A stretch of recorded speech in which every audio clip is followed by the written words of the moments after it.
Hello guys, শুভ সন্ধ্যা। এখন আমি আর দিদি যাব হচ্ছে দোকানে গিয়ে কি কি মানে খেতে ইচ্ছে করছে, কি ম্যাগি খেতে ইচ্ছে করেছে। ও খাবে না, বলছে আমাকে বানিয়ে দিতে হবে তারপর খাবে। আমি অনেকক্ষণ ধরে দিদিকে পটালাম যে চল, কারণ আমার কাছে তো নেই, তার জন্য ওকে পটালাম যে ঠিক আছে আমি রান্না করব। এখন যাচ্ছি আমরা দোকানে, নিয়ে আসি তারপরে দেখাচ্ছি। আর দিদি বলছে এদিকে করিস না, এদিকে বেড়া তো কি হচ্ছে, এটাই তো আমাদের রিয়েল লাইফ। ডাকছে এটা ডাক, ডিম ফাটিয়ে ফেলেছে। না, এখন আমরা হচ্ছে জঙ্গল বুক খাবো। আর এখন কিভাবে নেই, ম্যাগি খাওয়া দাওয়া শেষ করে আমি ঘরে আসলাম। আর একটা জিনিস, দিদি হচ্ছে নিয়ে গেছিল 50 টাকা, তো খরচা হয়ে গেছে 40 টাকা।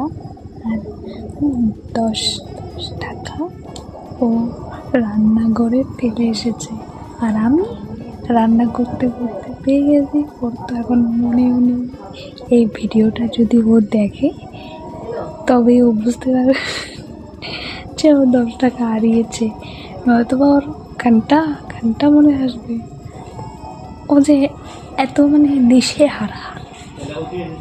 আমারই লাভ, 10 টাকা পেয়ে গেলাম। তো টাটা, আজকের মতো এই পর্যন্তই। এখন একটু জোরে জোরে বলছি।